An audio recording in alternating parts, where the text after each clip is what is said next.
Bienvenue, merci de vous informer sur RTI 1. À la une ce soir, la lutte contre la corruption en Côte d'Ivoire.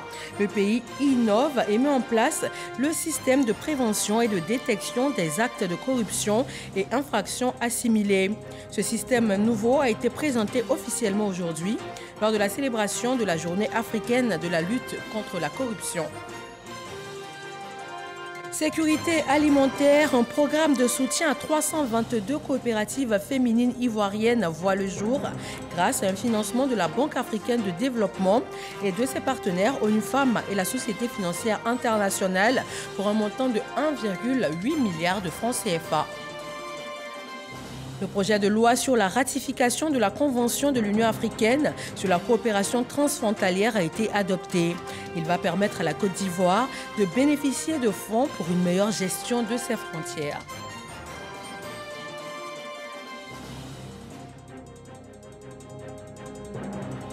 Et puis dans le nord-est de la République démocratique du Congo, 2 villages ont été ciblés avec au moins 6 morts, des habitations incendiées et surtout plus d'une centaine de personnes kidnappées. Bonsoir à tous. Dans la lutte contre la corruption en Côte d'Ivoire, le pays ajoute une corde à son arc avec le système de prévention et de détection des actes de corruption et infractions assimilées. C'est une interface entre l'État et le citoyen. Ce nouvel outil a été présenté aujourd'hui lors de la Journée africaine de lutte contre la corruption. Dangui. La COVID-19 n'a pas seulement été une crise sanitaire ou humanitaire. Elle a été aussi une crise de gouvernance, a déclaré la représentante de l'Union africaine en Côte d'Ivoire ce 11 juillet à la célébration de la 6e édition de la Journée africaine de lutte contre la corruption. La résistance des pays en matière de reddition des comptes a été mise à l'épreuve, d'où la nécessité de repenser le rôle des institutions et des mécanismes de promotion de la transparence et de la reddition des comptes. La représentante de l'Union africaine a par ailleurs félicité la Côte d'Ivoire pour les réformes entreprises dans le cadre de la lutte contre la corruption. N'empêche que beaucoup reste à faire pour endiguer le phénomène, admet le ministre de la Promotion de la bonne gouvernance. Au titre de l'indice de perception de la corruption développé par l'ONG Transparency International, la Côte d'Ivoire stagne encore à un score de 36 sur 100 et est classée 105e sur 180 pays en 2021. Il apparaît donc nécessaire de renforcer les instruments et mécanismes de promotion de la transparence, de la responsabilité et de la redevabilité. Le Premier ministre a saisi l'occasion de cette 6e édition de la Journée africaine de la lutte contre la corruption pour inaugurer un nouvel outil de lutte contre ce phénomène, à savoir SPACIA, système de prévention et de détection des actes de corruption et infractions assimilées. Véritable interface entre l'État et les citoyens, outil digital moderne et fluide, cette plateforme permettra de dénoncer facilement et précisément les actes de corruption dans tous les secteurs d'activité, en vue d'en réduire drastiquement la prégnance sur notre société. Autre temps fort de la célébration officielle de la Journée africaine de lutte contre la corruption, un panel de haut niveau sur le thème « Gestion des fonds COVID-19 et leçons apprises en matière de transparence et d'intégrité ». Un programme de la BAD vient en soutien à 322 coopératives féminines ivoiriennes. C'est une enveloppe de 1,8 milliard de francs CFA qui a été dégagée. Le projet a été lancé à Toumoudi pour la production du vivrier en vue notamment de la sécurité alimentaire en Côte d'Ivoire. Kader Sogodogo. 322 coopératives féminines localisées sur l'ensemble du territoire ivoirien opérant dans la production vivrière bénéficient d'une enveloppe globale de 1,8 milliard de francs CFA. Le fonds est alloué par la Banque africaine de développement BAD et ses partenaires ONU Femmes et la Société financière internationale SFI. Il s'agit, à travers ce soutien, de renforcer l'accès des femmes aux marchés nationaux, régionaux et internationaux. Pour permettre aux femmes coopératives d'être vraiment positionnées comme des entreprises à part entière. Un jour nouveau se lève pour toutes ces femmes entreprenantes et qui travaillent d'arrache-pied pour une autonomisation profitable à toute la famille. On va multiplier nos efforts, c'est-à-dire cultiver plus pour que le pays puisse s'autosuffire en alimentation. Nous sommes fiers d'être les premières à bénéficier, puisque c'est ici que se fait le lancement, et nous sommes fiers de pouvoir bénéficier aussi une période de 3 ans de ce montant extraordinaire, de cet accompagnement qui va permettre donc à nos femmes de devenir autonomes de plus en plus et de façon, j'allais dire, formelle. La Côte d'Ivoire, qui s'inscrit résolument dans la création de richesses pour la femme et pour une sécurité alimentaire pour tous, tient ici, à travers cette aide, une reconnaissance de sa politique. Nous sommes en train d'aller dans la durabilité. Les femmes sont une pièce maîtresse et un groupement important dans le développement de notre nation et dans la réalisation de la Côte d'Ivoire solidaire, tant voulue par son Excellence, le Président de la République, son Excellence Alassane Ouattara. Nous ne pouvons qu'être fiers et heureux de savoir que nos institutions internationales œuvrent pour le bien-être de nos femmes. Don de tricycle du ministre d'État Kobenan Kwasi Adjoumani, défilé et danse. L'esplanade de la sous-préfecture de Toumoudi a été tout simplement transformée en une foire festive par les femmes. Le conseil municipal de la commune de Yopougon entend lui aussi œuvrer à l'autonomisation de la femme avec l'ONG La Main de Dieu, un projet pour financer les activités des femmes de la commune et leur permettre de sortir de la précarité a été mis sur pied. Frédéric Oulaï et Abou Sanogo. L'ONG La Main de Dieu fait parler d'elle à travers ses actions caritatives en faveur des orphelins et des veuves. Engagée dans la promotion de l'entrepreneuriat et d'aide aux personnes vulnérables, l'organisation séduit les autorités de la commune de Yopougon. Ces actions sont louées à travers les témoignages des bénéficiaires. Aujourd'hui, vous me voyez, je vends un peu de choses sur ma table. C'est elle qui m'a aidée. Même si elle n'en a pas, elle saute, elle passe ici, elle va ici, elle m'appelle jusqu'à elle me donne. Et je fais le commerce que je veux. Vraiment, remerciez cette dame-là pour moi. À son siège au quartier Trois-Rouges, l'ONG La Main de Dieu accueille son parrain, le premier adjoint au maire de la commune, Issoufou Koulibaly. Occasion saisie pour investir Timité Nassiritou Atouba. Aussitôt installée, la présidente a traduit sa reconnaissance au maire, Gilbert Kafana Koné, pour son appui au projet d'autonomisation des femmes. Dans l'amélioration des conditions de vie de la femme. Et c'est encore de nouveaux défis que nous, maires, souhaitons relever. On soutient l'ONG également pour l'appui au projet, pour leur autonomisation et même pour l'alphabétisation des femmes veuves. Nous avons deux centres d'alphabétisation à la PFS et au centre socioculturel qui est à la disposition de l'ONG où les femmes peuvent venir facilement, tranquillement apprendre à écrire et à lire. Parrain de l'ONG La Main de Dieu, Issoufou Koulibaly a salué la volonté de cette organisation à œuvrer pour réduire le taux de pauvreté, mais surtout à sortir les femmes de la précarité. Direction l'Assemblée nationale, le projet de loi sur la ratification de la Convention de l'Union africaine sur la coopération transfrontalière a été adopté. Il a été présenté par la ministre Kondia Camara et va permettre à la Côte d'Ivoire de bénéficier du fonds pour le programme de l'Union africaine. Il vise à fournir aux États membres les moyens pour mieux gérer leurs frontières. Frédéric Goréboui et Abou Sanogo. C'est à l'unanimité des membres présents de la Commission des relations extérieures de l'Assemblée nationale que le projet de loi autorisant le président de la République à ratifier la Convention de l'Union africaine sur la coopération transfrontalière a été adopté.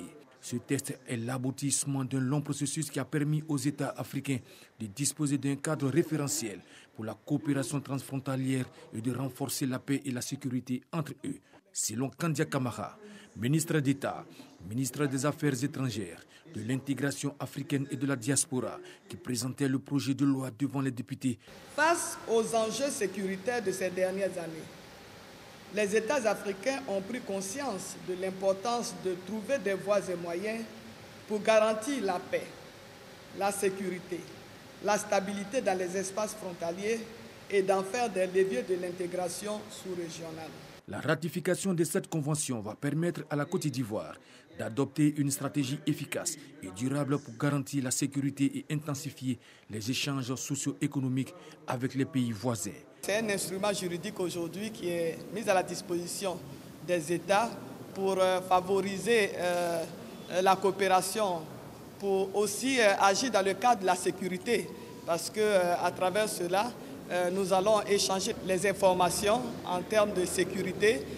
C'est un outil aussi de renforcement de paix, de cohésion et surtout d'intégration au niveau local, au niveau sous-régional et au niveau régional.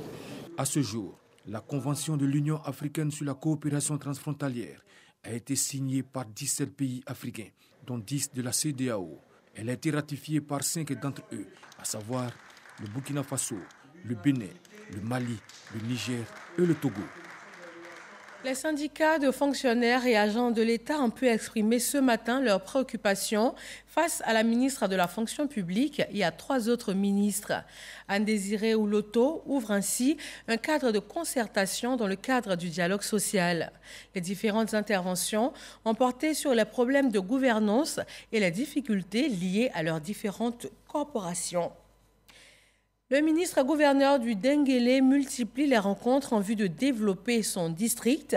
En marge des assemblées annuelles du groupe Afreximbank et de la 7e édition du Forum des bâtisseurs de l'Égypte, Gaussou Touré a échangé avec des partenaires au développement en vue surtout de tisser un réseau d'investisseurs.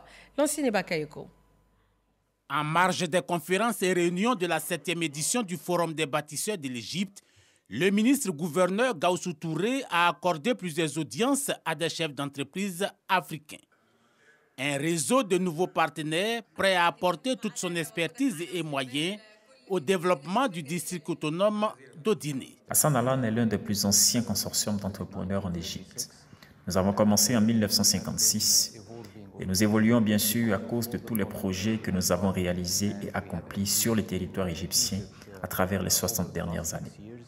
Nous avons aujourd'hui beaucoup d'expérience que nous souhaitons exporter du territoire égyptien vers la Côte d'Ivoire, en commençant spécialement dans le district de Denguélé.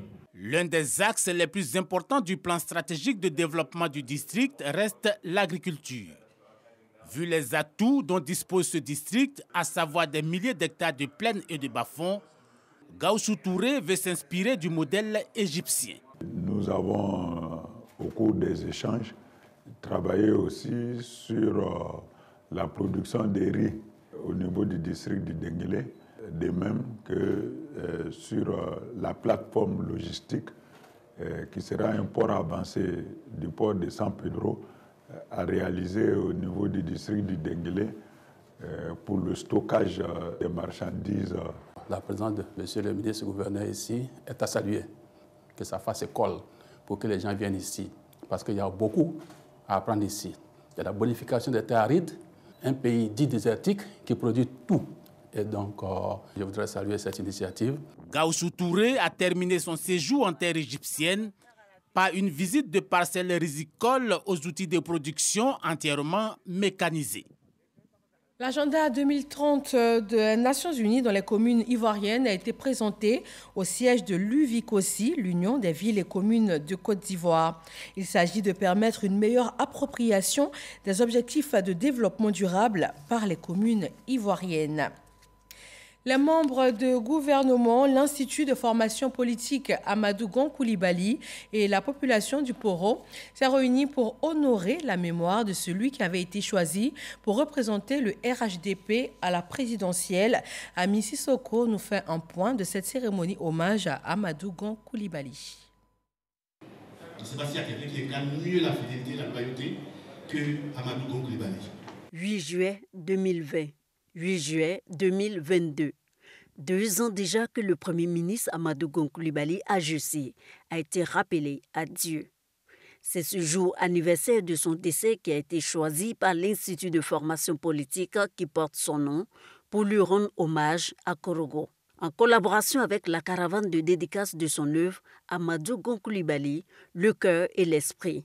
Un livre autobiographique pour mieux se faire connaître, coécrit avec Ziad Limam et Vénus Konon. C'est de faire en sorte qu'on ait des centaines et des milliers d'Amadou Gon Coulibaly dans les années à venir.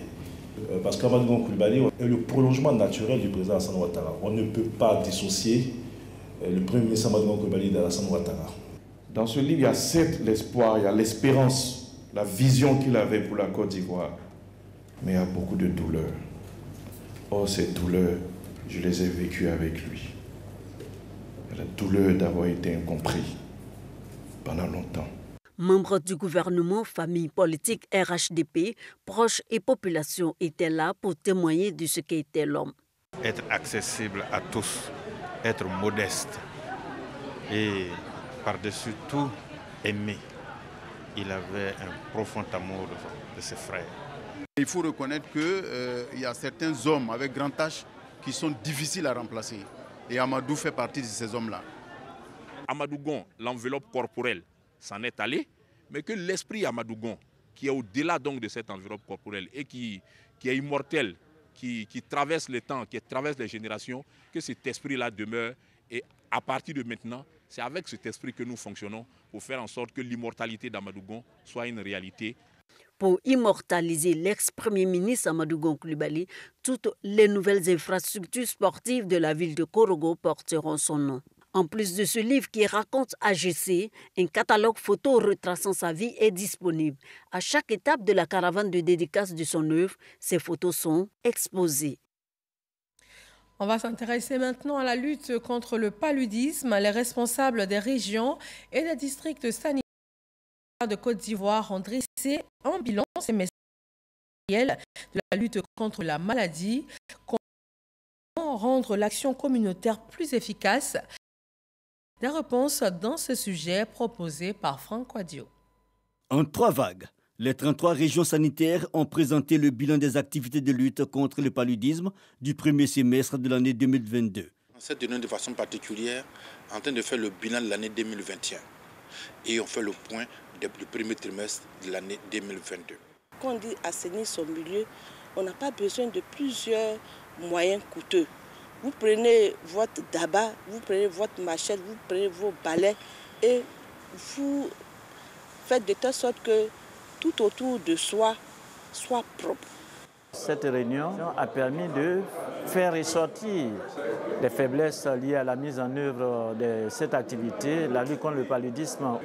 Et cela a permis de ressortir ces insuffisances et de rechercher les causes profondes afin de pouvoir solutionner.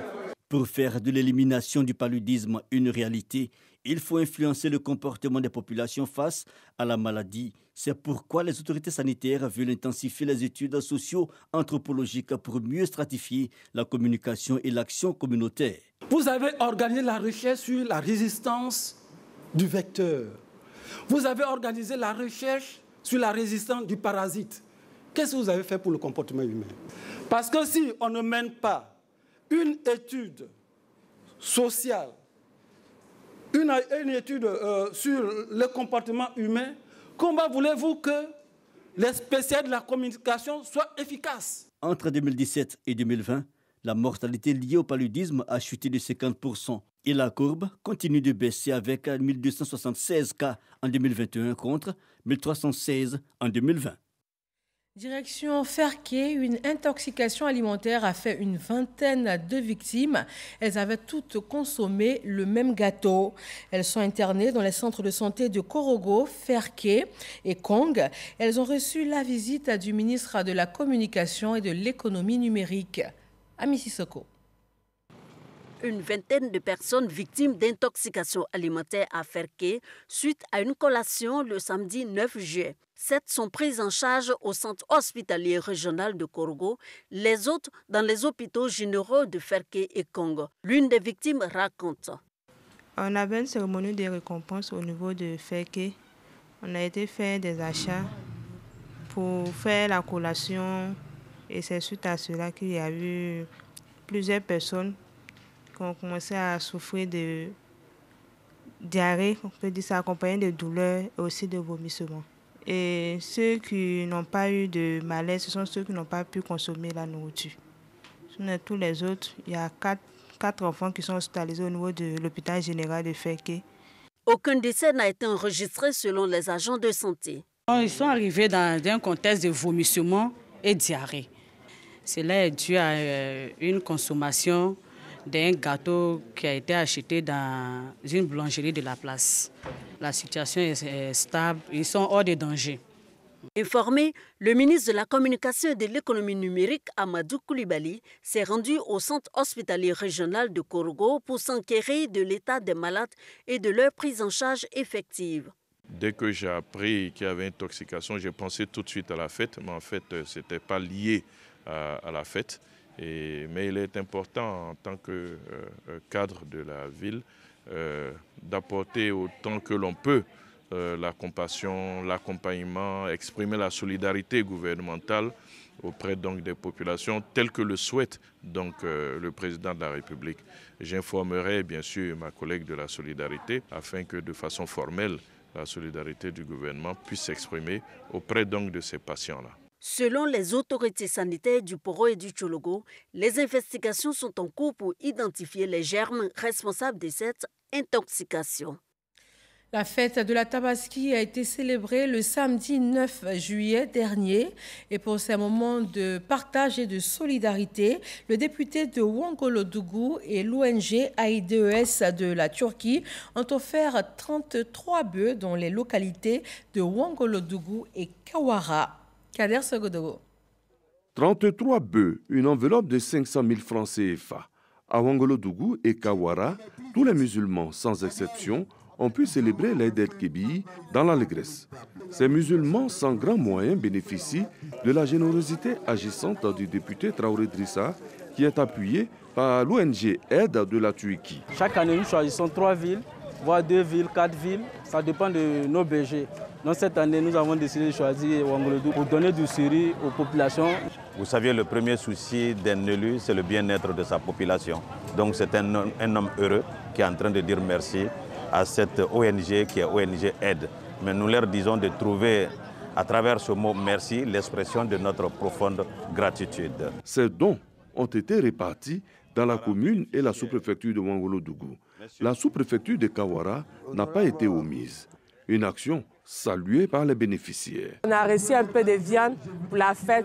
Ça nous fait plaisir. Vraiment, merci à tout le monde. Je profite de l'occasion pour dire merci à l'honorable Traoré Drissa. Le député Traoré Drissa et l'ONG TUIC ne sont pas à leur première action sociale à Ouangolodougou. Des dons aux personnes vivant avec handicap et aux hôpitaux sont à noter. Et nous vous proposons maintenant de voir des images de la célébration de la Tabaski, communément appelée la fête du mouton, à Agban, Yopougon et à Niama. Après la prière de l'Aïd el-Kébir, Sendou Diarasouba, imam adjoint de cette mosquée, dans son sermon, a exhorté les fidèles et l'ensemble de la communauté musulmane à cultiver le pardon et à consolider les liens de fraternité, d'amitié et de bon voisinage. La saison pluvieuse que vit la Côte d'Ivoire depuis le mois de juin n'a pas dissuadé plus de 4000 fidèles à participer à la prière qui s'est déroulée à l'intérieur comme à l'extérieur de la mosquée Nour Islam de Yopougon à Nanéré. Pour la prière de la Tabaski, les fidèles de la communauté musulmane de la gendarmerie nationale ont pris d'assaut la mosquée de la caserne d'Agban. Après les 2 rakats, l'imam Abdul Kader Doumbia, aumônier de la gendarmerie nationale, a exhorté les fidèles à cultiver l'amour et la fraternité avec leurs semblables. Le guide spirituel a également formulé des prières pour la paix. Les dirigeants du pays, la hiérarchie militaire et l'ensemble de ces hommes et femmes qui œuvrent pour la sécurité des personnes et des biens. À Anyama, quartier Belleville, les communautés musulmanes Madina Mounanaha et Al-Ouna ont pris part à la grande prière commémorant la fête de la Tabaski. Dans son sermon, l'imam Yacouba Silla est revenu sur l'origine de la fête. Le sacrifice de la Tabaski est selon lui une tradition qui a un caractère obligatoire pour tous les musulmans qui en ont les moyens. Il a exhorté les fidèles à l'unité et à la cohésion, sans oublier de formuler des bénédictions pour le président de la République Alassane Ouattara. Son sermon a été suivi de l'immolation du bélier. L'association Les Femmes d'honneur de Bangolo milite pour la préservation de la paix et de la cohésion sociale. Elle vient de mener une série d'activités dans ce sens. Il y a eu une marche, des rencontres sportives et culturelles, également des échanges avec les femmes de la ville. F. Boué. Pour préserver la paix et la cohésion sociale des femmes de Bangolo, réunies dans le groupement nommé Association des femmes d'honneur de Bangolo, en abrégé AFEB, ont organisé une série d'activités. Une marche pour la paix, un tournoi de football intitulé « Je gagne pour la paix », un cross, un concours de beauté et une série d'échanges et de communications sur la préservation de la paix et de la cohésion sociale à Bangolo. Sans la paix, on ne peut pas s'épanouir. Sans la paix, on ne peut même pas investir, on ne peut pas faire des développements.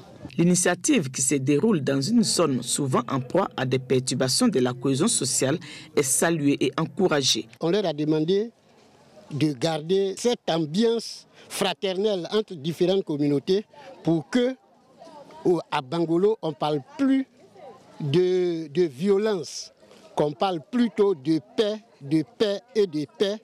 Marie-Laure Ngoran, représentante de la marraine Abiba Dambélé Saoué, directrice des journaux d'information à la radio-diffusion télévision ivoirienne, a par ailleurs encouragé les efforts fournis par ces femmes pour leur autonomisation. À Bangolo, on a retenu qu'ici, on prône la cohésion sociale, on prône la paix, on prône la solidarité et surtout, on prône l'autonomisation des femmes. Et cet esprit d'autonomisation, de courage, d'efforts fournis est apprécié de la marraine Abiba Dambélé Saoué. Et justement, les femmes de l'AFEB ont reçu un appui de la marraine à hauteur d'1 million de francs CFA.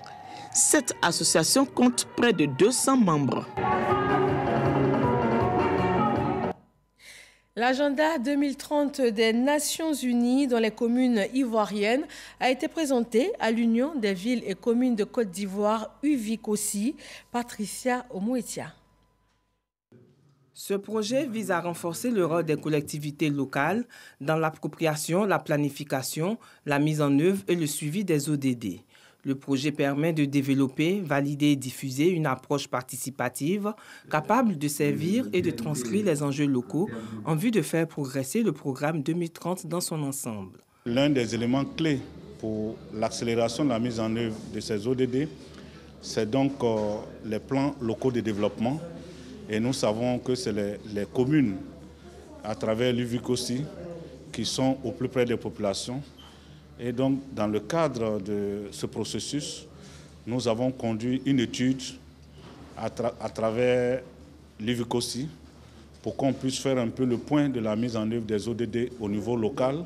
Les villes et les collectivités locales doivent adapter leurs outils de gouvernance pour répondre à ce défi. Nous sommes ici pour cadrer avec les orientations que l'État nous donnera à partir du ministère du Plan et surtout les recommandations de cette étude-là nous permettront de mieux apprécier et de mieux mettre en œuvre ces objectifs au niveau des communes. À l'issue des échanges, il a été convenu de renforcer la collaboration État-collectivité, renforcer les capacités des élus locaux et des techniciens des mairies, institutionnaliser l'exercice pour permettre une meilleure appropriation des objectifs de développement durable.